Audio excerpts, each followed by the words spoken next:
Hadirat bapak-bapak, ibu-ibu yang berbahagia, yang sama-sama mengharap ridha dan maghfirah dari Allah Subhanahu wa taala.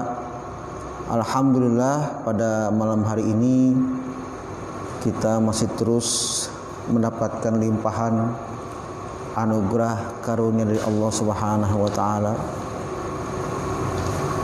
Kita sudah melewati tahun 2020 dan kita sedang menjalani tahun 2021. Itu juga anugerah yang tak terkirakan, yaitu anugerah waktu. Ya. Anugerah waktu luar biasa. Allah Subhanahu wa taala memberikan kita waktu. Ya. Entar mah banyak orang yang minta apa? Ditangguhkan barang sedetik aja. Dan sedetik itu pengen ngaji di Masjid Al-Hidayah setiap Rabu malam. Ntar mah menyesal. Nah makanya nikmat waktu ini harus betul-betul kita syukuri dengan cara kita memanfaatkan ibadah kepada Allah, ya. Di antara juga kita meningkatkan ilmu. Bapak dan ibu sekalian yang berbahagia, yang sama-sama mengharap ridha dan maghfirah dari Allah Subhanahu wa taala. Di samping memang kondisi, ya, suasana bangsa kita nih, rakyat kita, ya, dalam suasana yang betul-betul prihatin. Pandemi masih belum reda, malah laporannya makin meningkat. Gitu. Beberapa ulama kita juga akhirnya terkena serangan corona ini. Mari kita sama-sama doakan kepada seluruh, ya, pada seluruh ulama kita, pemimpin kita, saudara-saudara kita sebangsa dan setanah air, agar mereka diberi kesehatan kembali oleh Allah Subhanahu wa taala. Nah, ada satu masalah yang lain nih. Ada masalah yang lain lagi. Apa ini? Ini saya menyimak ada semacam diskusi yang yang ujung pangkalnya jadi nggak jelas. Ya. Perdebatannya itu jadi nggak jelas gitu. Kenapa? Karena basisnya itu bukan ilmu, dasarnya bukan ilmu, hanya katanya, dan katanya. Sekali lagi ya, basisnya bukan ilmu, tapi apa? Hanya katanya, dan katanya. Yang terjadi bagaimana? Udah tuh, saling tersinggung lah, segala macam lah, ya, sehingga ya keterpecahan terjadi lagi. Gara-gara apa? Gara-gara masalah kecil. Apa masalah kecilnya?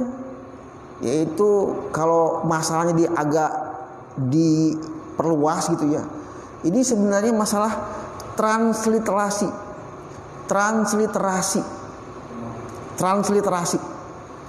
Ya. Transliterasi. Ya. Transliterasi, bukan terasi di pasar, bukan Pak ya. Transliterasi. Jangan kedengeran terasinya doang nih Pak, Bu ya. Ibu-ibu nih. Ya. Mungkin istilah ini agak asing ya. Di tengah-tengah kita nih agak asing Pak ya. Betul gak? Kayaknya baru denger nih. Itu. Sebenarnya ini masalah ya sudah biasa. Apalagi di dunia perguruan tinggi misalnya. Ada orang mau bikin skripsi, ya, atau karya ilmiah. Nah, itu pasti akan bersentuhan dengan masalah yang namanya transliterasi.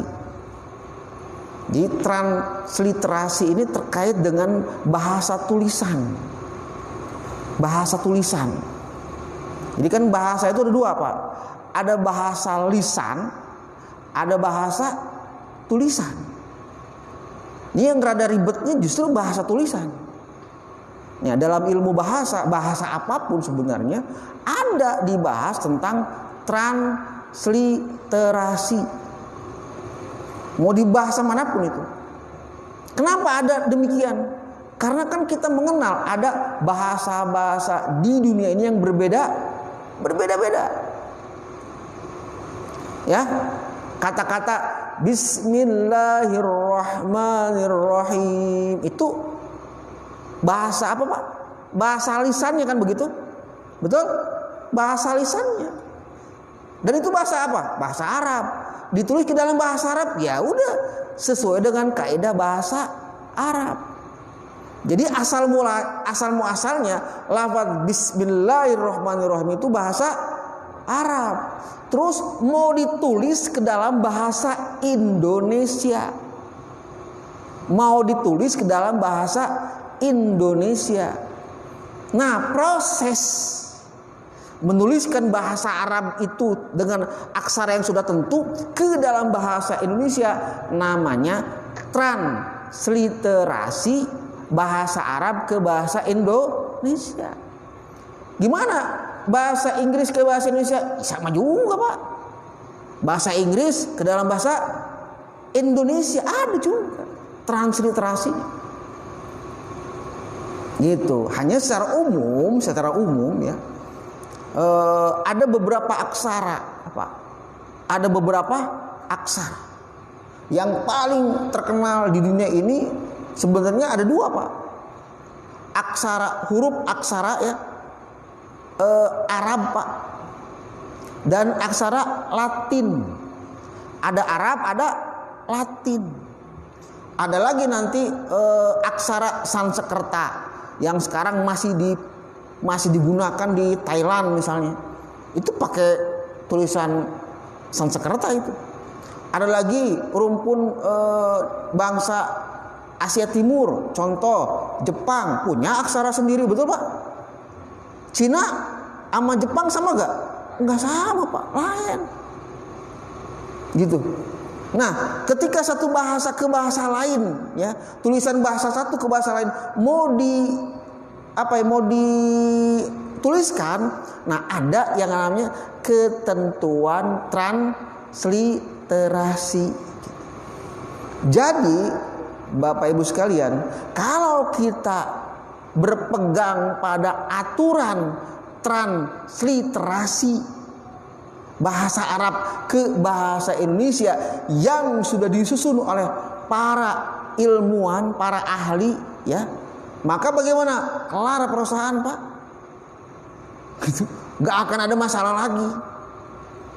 Gitu. Ini perdebatan yang terjadi kita, Pak. Ini karena pada gak pakai dasar ilmu.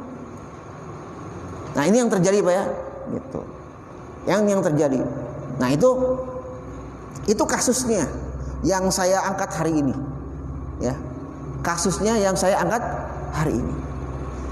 Nah, makanya kita harus memahami itu. Jadi itulah yang disebut apa? Transliterasi. Contoh, lafaz Allah, betul? Lafaz Allah itu bukan bahasa Arab. Ya, ada tulisan Arabnya. Terus tulisan Indonesia ini gimana? Ya kan? Nah, berlakulah ketentuan transliterasi dari bahasa Arab ke bahasa Indonesia.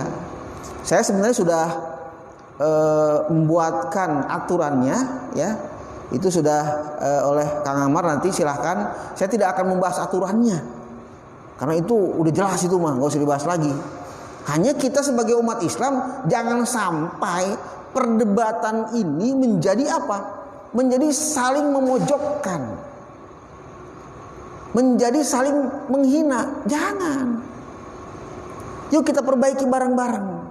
Ya, meskipun tetap harus kita bahas masalah transliterasi ini sesuai dengan kaidahnya. Nah, bagaimana Islam memandang ini semua? Yang kedua, ya, bagaimana Islam memandang ini semua? Artinya masalah transliterasi ini bagaimana? Kedudukannya bagaimana? Nah, mari kita simak misalnya hadis dari sahabat Anas yang diriwayatkan oleh Imam Muslim pada kitabnya nomor hadis 4358 ya. Di awal makalah yang saya buat itu ada hadis Bapak Ibu sekalian ya dari Anas. Anasin anna Nabi sallallahu alaihi wasallam marra biqaumin ya. Marra biqaumin yulakihuna faqala law lam taf'alu la salaha qala fa kharaja sison famarra bihim faqala ma linahlikum qalu qultu kaza wa kaza qala antum a'lamu bi amri dunyakum rawahu Muslim. Ya, ini kata kuncinya di sini sabda Rasulullah. Apa? Antum a'lamu bi amri dunyakum.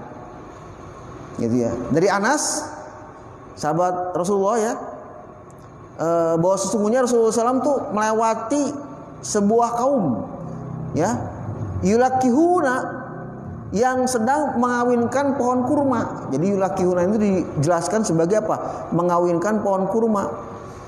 Ya, faqala maka beliau bersabda, sekiranya mereka tidak melakukannya, kurma itu akan tetap baik. Gitu ya. Jadi ada orang mengawinkan pohon kurma. Ya, ini jangan salah Pak ya, mengawinkan pohon kurma kan biasa ya. Dalam dunia petani itu biasa. Kurma ini sama kurma ini gimana? Dikawinkan. Ya.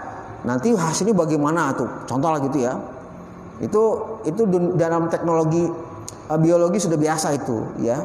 Hanya Rasulullah pada saat itu ya memberikan semacam saran bagaimana?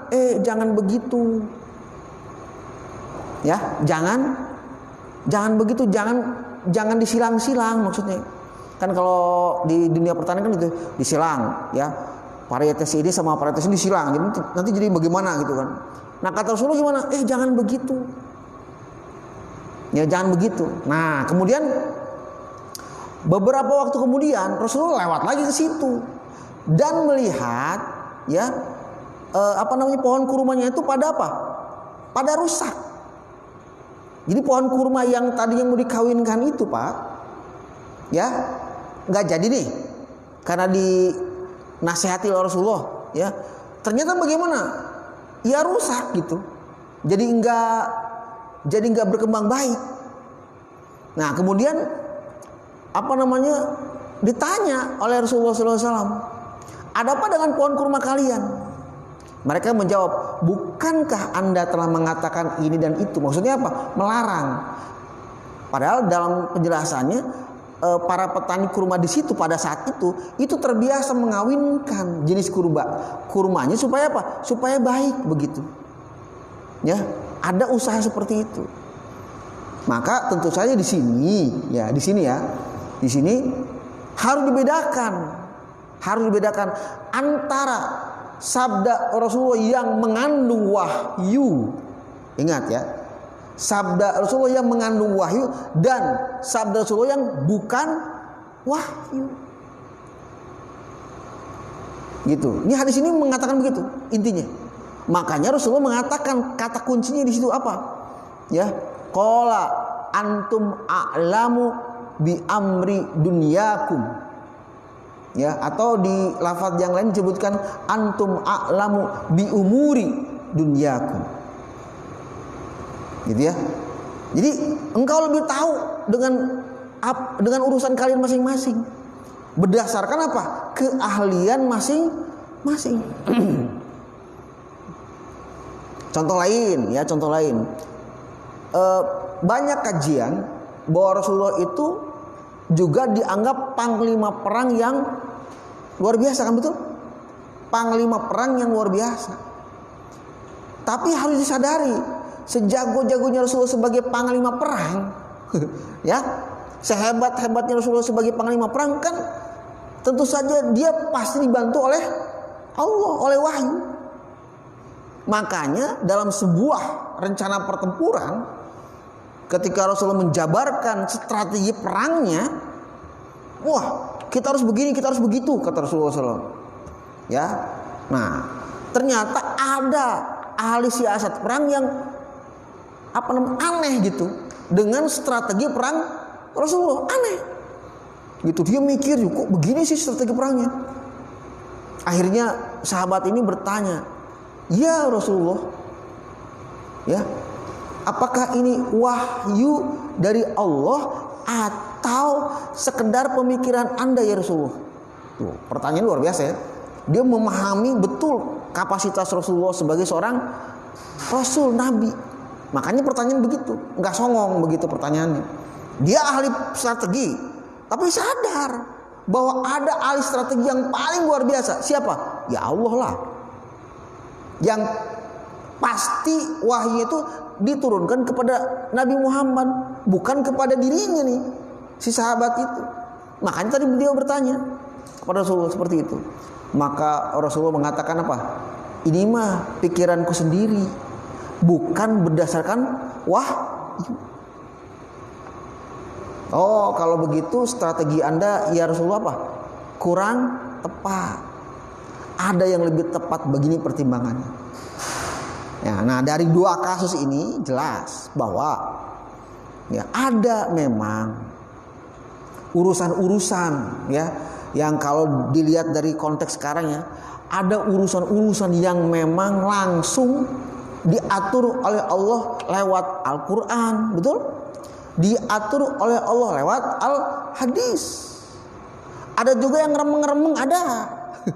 Tapi ada juga yang boleh dibilang hampir-hampir Islam itu tidak menyentuhnya. Dalam berarti bukan berarti tidak menyentuhnya, tapi memang apa? Memberikan keleluasaan. Asal dasar-dasarnya saja yang tidak boleh dilanggar. Begitu. Nah, maka dalam hal persilangan seperti dalam hadis ini ya, persilangan tumbuhan, ya tentu saja ya, maka ada orang yang memiliki kapasitas lebih dibandingkan dengan Rasulullah Shallallahu Alaihi Wasallam. Makanya Rasulullah mengatakan, antum a'lamu bi amri dunyakum, gitu ya. Nah, apalagi persoalan transliterasi ini. Ini muncul dan berkembang pesat dan luar biasa itu setelah Rasulullah wafat. Gitu. Jadi munculnya ilmu tentang transliterasi ini itu Rasulullah sudah wafat. Artinya apa? Ini masalah baru. Yang memang dasarnya Islam tidak mengatur. Tapi tetap diatur dalam pengertian apa? Islam hanya memberikan arahan bagaimana? Antum a'lamu bi amri dunyaku. Maka serahkan ke yang ahli, yang belajar bahasa.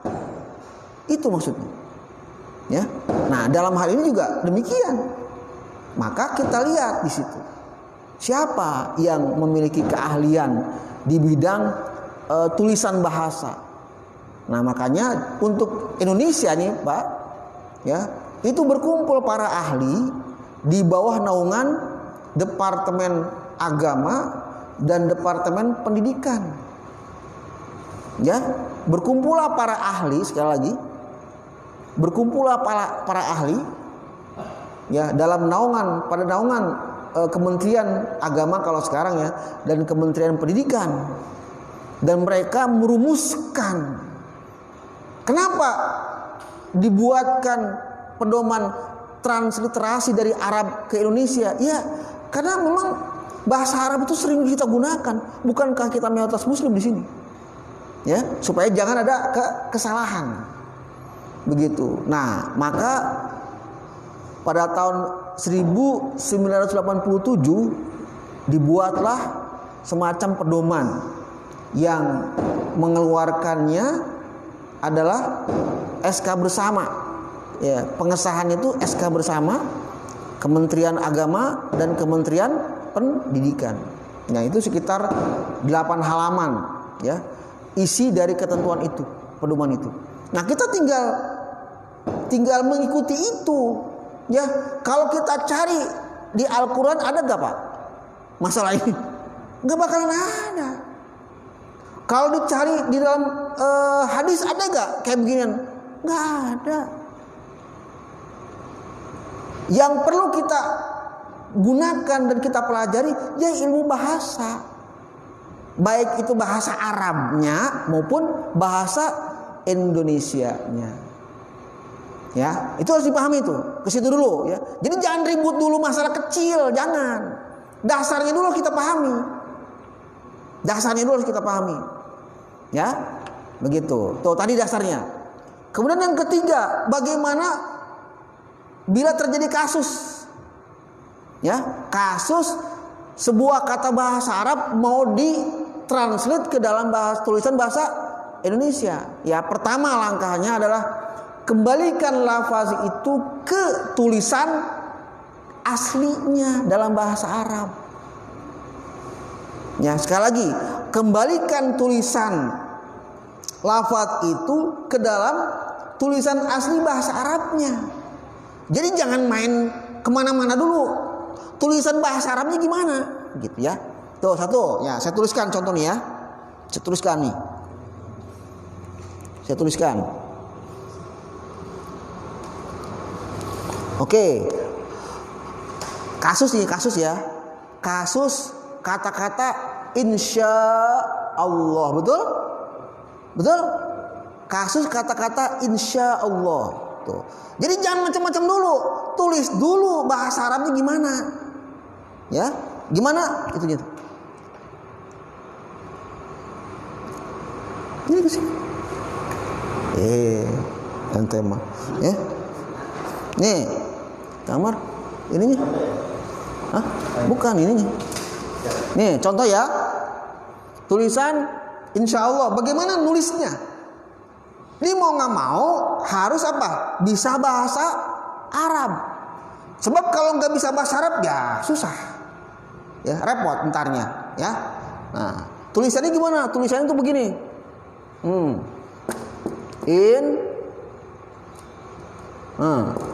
Sya Allahu. Nih tulisannya nih. Itu adalah tulisan apa? Insya Allah. Ya, itu tulisan insya Allah. Tuh, satu. Jadi apa? Sebelum kita mentranslate apa? Sebuah lafaz itu kita kembalikan dulu ke dalam apa? Tulisan bahasa Arabnya. Ya, kemudian yang kedua apa? Perhatikan. Ya, teliti di situ. Apa tuh? Ya. Kata per katanya. Pertanyaannya, Pak. Lafaz ini berapa kata? Ayo, siapa yang tahu? Ada berapa kata? Hah? Ini ada 3 nih. Pertama in, kedua sya'a, ketiga apa? Allah. Tuh. Jadi bukan sekedar, sekali lagi Bapak Ibu sekalian ya, bukan sekedar, wah payah tuh, masa insya Allah nulisnya pakai SY, harusnya apa? SH katanya. Pernah dengar gak begitu? Hah? Pernah gak dengar ribut begitu Pak? Ini nih, ini nulis begini Pak, nulis begini.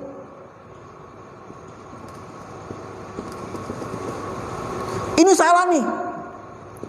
Insya Allah begini salah nih. Begini nih salah nih. Harusnya bagaimana? Harus begini.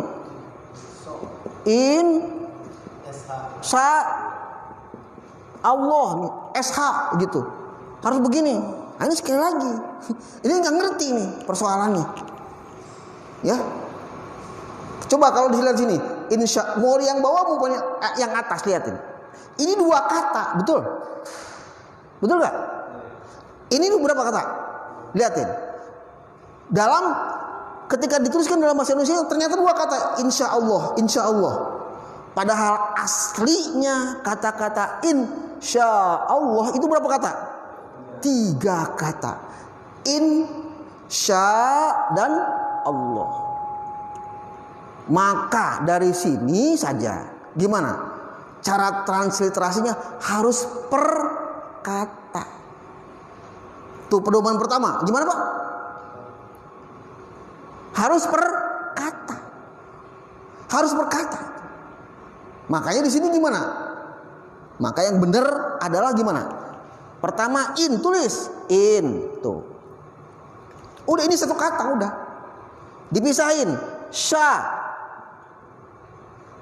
Baru apa? Pisah lagi Allah. Kenapa saya nyebut nulis SY enggak SH?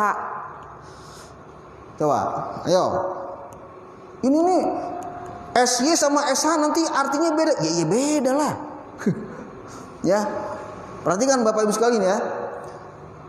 Untuk huruf apa? Huruf sya. Nih huruf sya. Ya. Dalam pedoman translatif bahasa Indonesia itu diganti dengan apa? SY. Pertanyaannya, dari mana SH? Pak, ada tahu gak? SH itu transliterasi dari bahasa Arab ke bahasa Inggris. Ya, itu rahasianya. Ya, sama-sama nggak tahu aturan, ribut gimana? Nggak bakalan kelar-kelar. Jadi intinya gimana? Mau insya Allah pakai SY, mau insya Allah pakai SH gimana? Nggak ada masalah sebenarnya. Bener. Cuman satu benernya menurut bahasa Indonesia, yang satu lagi benernya menurut bahasa Inggris. Jadi benerin aja semuanya, nggak usah ribut gitu. Ya. Nah, gitu Pak ya. Tuh.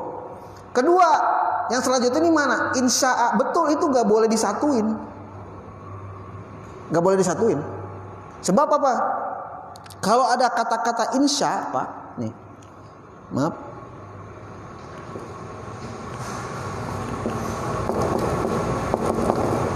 Nah, gini, kalau disatuin kan begitu, Pak. Nih kalau merujuk ke sini nih, insya bahasa Arabnya gimana? Begini nih. Insya ini artinya beda Pak, emang. Dari sini ke sini, beda jauh. Kalau ini artinya apa Pak? Kalau insya Allah biasanya Bapak yang tahu apa? Hah? Insya Allah apa? Jika Allah menghendaki. Ya ini artinya bahasa Arab. Tapi kalau insya Allah begini gimana? Wah salah ini. Ini dari nasya'a. Dari nasya'a. Terus dirubah lagi ke ansya'a. Ansya'a yunsyi'u insya'an. Ketemu kan? Artinya apa? Membuat. Tuh. Ya, membuat. Terus ada lagi yang bilang, ini kan kenapa ini saya tulis Allahu? Karena yang menjadi pelakunya apa? Allah. Kalau dalam bahasa Arab itu, ya pelaku itu ada tandanya Pak. Ya, pelaku itu ada tandanya apa? Di antaranya apa nih? Domah. Makanya dalam bahasa Arab Ibnu Nahwu itu, kenapa domah? Kenapa fathah? Kenapa kasroh? Itu harus bisa dijawab. Bukan sekedar saya mah pengennya domah aja lah. Saya pengen patah kasroh. Nggak bisa begitu. Ada rumusnya tersendiri. Ya, nih. Gitu. Nah, kalau begini gimana? Katakanlah insyaallahu. Insyaallahu misalnya. Kira-kira ini aja. Apa namanya? Main-mainan aja dulu. Insyaallah mungkin nggak? Nggak mungkin. Karena yang namanya insya di sini ini bentuk isim. Kalau dalam kajian ilmu shorof, ini bentuk isim. Ya. Jadi kalau mau insya Allah, maka harus gimana? Insya Allahi. Pak kalau hu salah, kalau fathah juga salah. Karena ini isim, idofat. Kalau mau begini, ya. Nah itu udah pasti salah lah. Ya. Nah yang betul sekali lagi tulisannya in dipisah, nih. In dipisah, sya'a tersendiri lagi, Allah. Jadi ada 3 kata. Ya, ada 3 kata. Dan bentuk transliterasi Indonesianya pun harus apa? Harus apa? 3 kata juga. Nggak boleh jadi bertambah atau kurang. Nah, gitu Bapak Ibu sekalian ya. Nah, jadi jangan ribut lagi nih. Karena kita mengkajinya berdasarkan ilmu. Sekali lagi, untuk huruf shin ya bisa pakai SY, bisa pakai SH. Kan itu tuh ditanya jamaah siapa? Yang ditanya itu Dokter Zaki Naik. Ya. Ditanya tuh, gimana cara translate-nya? Insya Allah. Maka beliau menjawab berdasarkan ilmu transliterasi bahasa Inggris. Betul gak? Iya betul. Paham? Betul. Gak salah. Cuman ilmu transliterasi bahasa Indonesia berbeda. Ya, sekali lagi gak usah diributkan. Betul dua-duanya. Ada ilmunya masing-masing begitu. Ya. Nah itu. Jadi bagaimana dalam kajian bahasa Indonesianya? Ya gak ada masalah. Yang penting dipisah. In sendiri, sya sendiri, Allah sendiri. Ya, sya sendiri. Bagusnya sih di sininya, bagusnya ini ada koma di atas ini nih. Nih, di sini ada koma. Kenapa ada koma? Karena ini hamzah. Sya-nya ini kan panjang. Sya. Terakhirnya apa? Koma. Sebagai lambang dari huruf hamzah sukun. Ya kan kita bacanya kan begitu. Indonesia itu apa? Enggak ujung-ujungnya apa Pak? Enggak jelas di sukun-sukun. Coba saja. Hari kan insyaallahu ya. Orang Indonesia mau baca apa? Insyaallah. Hu-nya enggak dibaca. Ya, kalau mau konsisten begitu sebenarnya. Begitu ya. Nah, itu satu. Ini kasus ya, kasus. Kemudian yang kedua,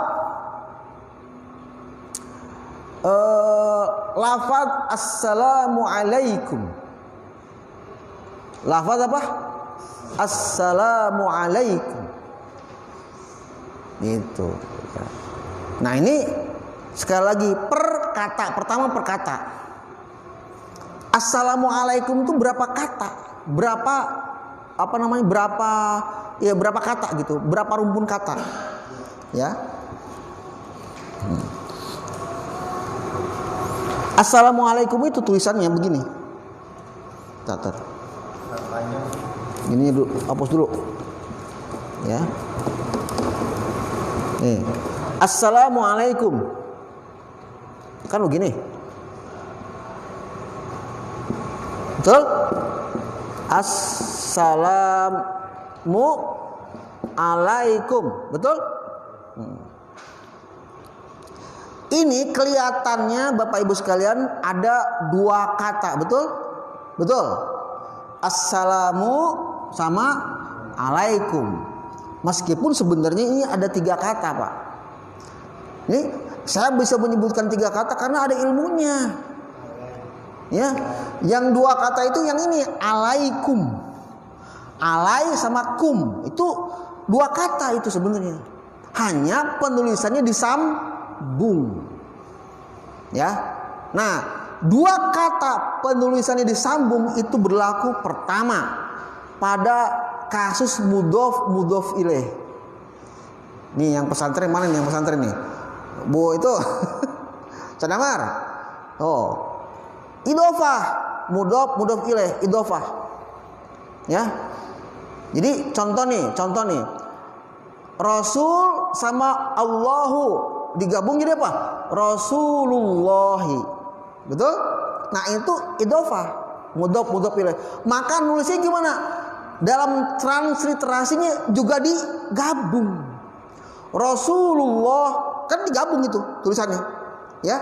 Karena memang dalam teori penulisan bahasa Arabnya digabung. Ya. Kedua apa?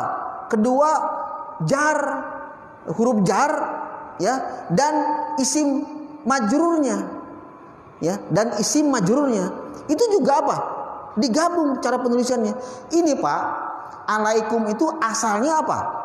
Pertama ala, ditambah apa? Antum. Tuh. Ya, ala sama antum digabung berubah jadi apa? Alaikum. Di mana kita bisa dapat ilmu ini, Kang Amar? Sorof, ilmu sorof. Gitu. Ya? Enggak. Untuk apa? Ya, ini domain mutasir. Tapi untuk isim yang lain juga sama, disambung pada prinsipnya disambung. Gitu ya. Pada prinsip apa? Disambung. Nah, itu ya. Nah, makanya di sini dalam penulisannya dianggap satu, meskipun sebenarnya ada dua isim. Ini sekali lagi, masalah transliterasi ini tentu saja kajian bahasa harus tamat dulu. Jangan nggak tahu bahasa Arab, nggak tahu transliterasi bahasa Indonesia, debat. Udah deh, nggak bakalan ketemu. Begitu ya. Nah, sekarang assalamualaikum, gimana cara nulisnya? Maka cara nulisnya dibagi dua. Assalamu sama alaikum. Assalamu sama alaikum. Kalau alaikum gak ada masalah tuh. Alaikumnya udah langsung. Tapi tulisan assalamu gimana coba? Ya, menurut transliterasi kata-kata assalamu itu begini cara nulisnya. Ya. Salah.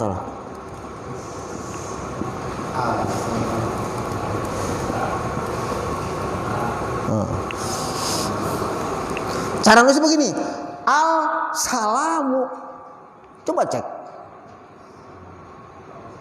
Ya. Hah? S2 tasdid. Al-salam. Kok dua sih? Yang mana? Ini mah tasdid ya. Karena apa? Alif lam manusia. Cara bacanya begitu maksudnya. Makanya ada tasada. Tapi kalau tulisannya gimana? Al-salamu. Gitu ya. Terus gimana Pak kalau kita nulis assalamu gini nih. As-salamu. Bener salah? Bener salah? Bener salah. Pak, bener salah? Ya menurut kaidah masalah. Hah? Menurut kaidah masalah harusnya apa? Al-salamu itu. Menurut kaidah masalah. Terus? Yang ini? Iya, ntar saya belum selesai. Ntar dulu. Pertanyaannya, dosa nggak? Kalau salah nulis dosa nggak? Kagak dosa. Sebab apa? Maknanya nggak berubah. Yang penting apa? Maknanya tidak berubah. Tidak mirip dengan kata lain yang punya makna tersendiri. Nih, assalamu. Ada juga yang begini Pak. Ada juga yang begini. Tulisannya begini nih. Disambung Pak. Betul kan? Sambung. Assalamu. Gimana Pak? Ih salah juga sama. Salah juga sama. Cuma pertanyaan dosa enggak? Kan gitu. Dosa enggak? Ya enggak lah. Orang maksudnya semua dalam pikiran begitu. Ini assalamu. Paham? Ya. Jadi nggak usah ngeributin sebenarnya. Yang penting tidak merusak makna. Yang penting tidak merusak maksud. Kan kalau begini kalau kita mah janggal ya. Al-salamu gimana sih ini? Ya. Al-salamu. Ya itu dicontohin contohnya. Al-zalzalah harusnya kan apa? Az-zalzalah bacanya. Tapi tulisan transliterasinya gimana? Al strip zalzalah gitu. Nah, itu contoh Pak ya, contoh. Jadi jangan diributin. Nah, yang bermasalah itu bagaimana bila kata-kata assalamualaikum disingkat. Jadi apa? Wah, itu mah parah itu mah. Enggak boleh itu mah. Tulisannya gimana Pak? Nih. As doang, titik. Wah, ini mah bahaya, ini mah enggak boleh ini mah. Ingat semuanya, ini nggak boleh. Pertama salah, kaidahnya udah salah ya. Kedua apa? Maknanya berubah. Maknanya berubah. Ya. Ini jadi bujur belang, Pak. Itu nggak boleh itu. Kan assalamu itu kan doa, betul? Ditulis begini, ya kan berubah arti, Pak. Nah itu ya. Jadi sekali lagi, ya, prinsipnya dalam transliterasi itu, ya dalam kajian transliterasi, yang penting kata hasil transliterasinya itu tidak sama dengan tulisan yang lain yang memiliki arti tersendiri, ya, yang punya arti tersendiri, nggak boleh. Nih, assalamualaikum bisikan apa? As. Jadi gimana nih? Kan berabe, dosa itu nggak boleh. Termasuk juga insya Allah sama. Nggak boleh disambung antara in sama sya, jangan disambung, berubah arti ntar, begitu ya. Intinya apa? Jangan sampai berubah arti. Mengenai sh, sc ternyata apa? Dua-duanya bisa, nggak masalah. Yang assalamualaikum, assalamu yang benar ini cuman nggak terbiasa kita, rata-rata apa? Assalamu atau assalamu nggak apa-apa, ya. Waalaikumsalam. Kan assalamualaikum, waalaikumsalam. Jawab gitu Pak ya? Betul gak? Betul gak? Waalaikumsalam. Enggak, ini mah enggak apa-apa. Waalaikumsalam. Betul gak Pak? Betul ya? Padahal bacanya salah Pak. Jawaban assalamualaikum apa? Ya, mana dulu? Ya, sini aja nggak apa-apa dah. Nah ini wa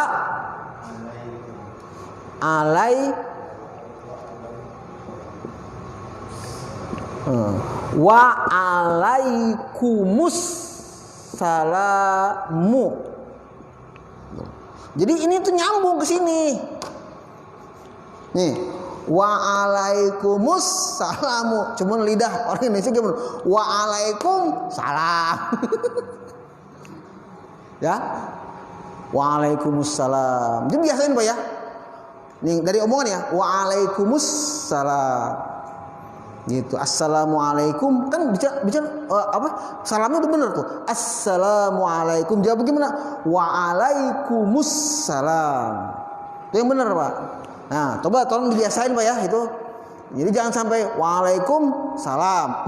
Ini apa? Alif lamnya dilewatin. Gimana? Lamnya sih nggak apa-apa, salam, amnya nggak apa-apa. Cuman alif lamnya jangan sampai dilewat. Makanya langsung aja waalaikumsalam, ya. Gitu. Assalamualaikum nggak assalam. Gimana? Hah? Nggak pakai as, tapi salam. Assalamualaikum. Itu mah dengengan meureun. Ya salah, kalau langsung assalamualaikum salah. Assalamualaikum. Artinya beda nggak? Apa?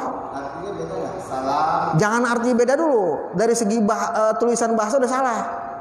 Karena udah salah, pasti apa? Maknanya berantakan. Itu. Salamu. Apaan salamu? Alaikum. Betul. Sekali lagi, dari segi tulisan bisa ditulis salamu. Kan begini. Tulisannya begini kalau gitu. Ya. Nih. Salamun gimana sih? Katanya salamu. Iya, kalau salamun bisa. Ya kalau salamun misalnya, secara struktur bisa. Salamun alaikum bisa. Cuman jadi bukan doa. Ya. Salamun alaikum. Jadi semacam bukan keselamatan yang Allah maksudkan. Assalamu itu kan nakirah. Sesuatu yang pasti dari Allah. Assalamu itu assalamualaikum warahmatullahi. Kan ada Allah gitu. Maksudnya apa? Keselamatan yang berasal dari Allah. Kalau salamun ya keselamatan dari mana aja ntar. Dari dukun bisa, dari mana. Itu maksudnya begitu. Karena itu sudah maksudnya sudah Allah jelaskan. Jadi jangan sampai sebuah lafaz yang maksudnya sudah Allah jelaskan kita rubah. Maka bagaimana? Kata Allah Allah bisa ngomong gini, maksud saya bukan begitu. Artinya apa? Jadi nggak berlaku.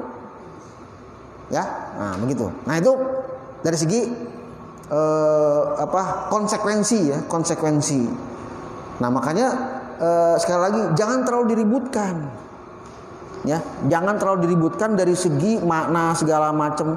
Intinya sih sepanjang sekali lagi tulisannya itu ya tidak sama dengan tulisan yang lain yang punya arti berbeda, ya nggak masalah.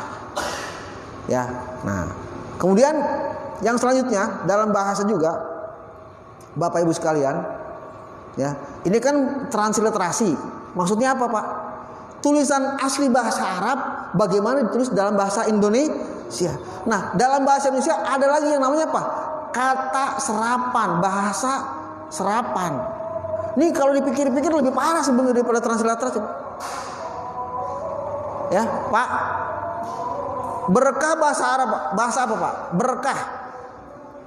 Halo Pak, berkah bahasa apa Pak? Bahasa Indonesia lah. Bukan, berkah itu bahasa Indonesia, sudah jadi bahasa Indonesia, diserap ke dalam bahasa Indonesia yang asalnya bahasa Arab apa? Barokah. Barokah ya, itu aslinya barokah. Jadi bahasa Indonesia, bukan lagi translate, bukan, tapi jadi bahasa Indonesia, dipakai sehari-hari. Jadi apa? Berkah. Itu kan berarti lebih parah lagi dibandingkan translate. Itu saja diperbolehkan. Betul? Itu saja diperbolehkan. Contoh lagi apa? Di sini contohnya apa? Sehat. Halo? Sehat. Sehat bahasa apa? Bahasa Arab Pak. As-sihah. Sihatun. Ya. Tuh kalau mau ditulis translate-nya wah parah lagi tuh mah. Jauh dari ini. Tapi karena udah terbiasa orang ini sejak dulu sehat, udah selesai Pak ya. Anak soleh, nah lo soleh udah jadi bahasa Indonesia, itu menjadi kotak-atik. Jangan soleh dong, salih ya Allah. Udah soleh, kenapa? Karena sudah jadi bahasa Indonesia ya. Yang asalnya apa? Solih, emang SHO, huruf solih. Nggak masalah itu, ya silakan saja. Apalagi Pak di sini contohnya lagi sah, ya sah itu kalau tulisan ini ya salah ini, harusnya apa? Sod kan, as-soh, soh itu apa? Bener, sah, ya. Nah jadi itu problemnya Pak ya. Nah oleh karena itu ya. Sekali lagi jangan sampai ini karena kita nggak tahu ilmunya berdebat tentang masalah kata-kata ini, lalu gimana? Saling menuduh gak bener. Gitu. Ustaz jangan ngomong Ustaz jangan ngomong apa namanya? Berkah dong. Kenapa itu nggak Islami? Harusnya apa? Barokah. Nggak begitu. Ini contoh lagi nih. Kita dilarang suami istri cara manggilnya begini katanya. Jangan manggil istri kita dengan kata-kata umi. Jangan manggil suami kita dengan apa kata-kata abi. Nggak boleh. Itu zihar. Jauh banget. Ya, tahu gak zihar Bapak Ibu sekalian?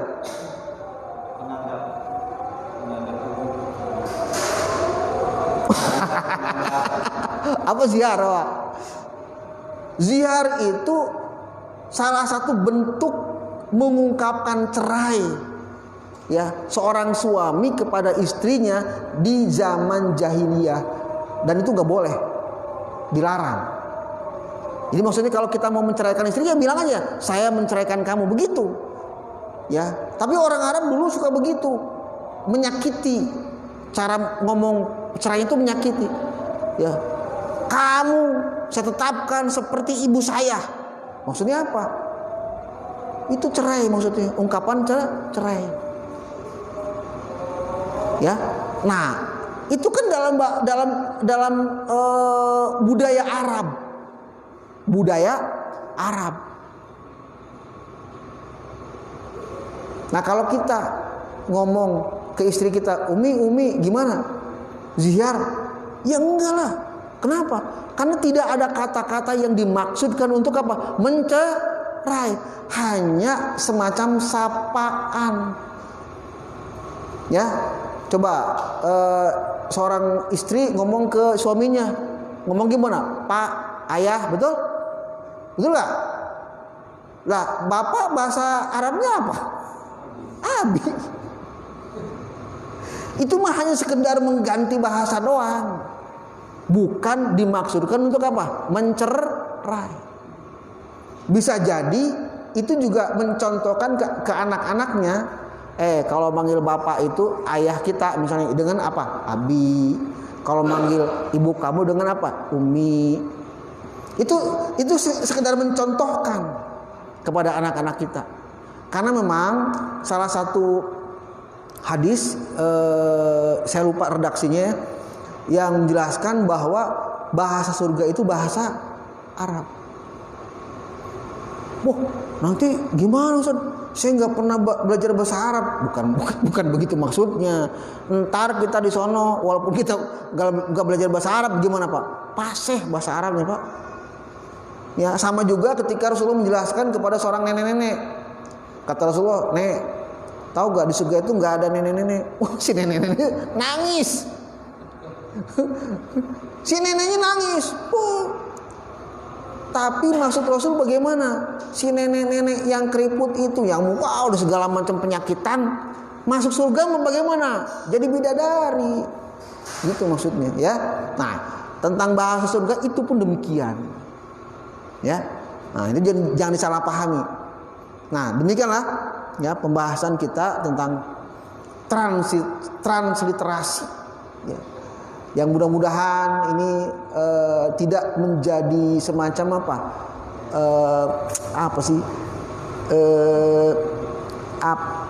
perasaan gak enak kepada saudara kita.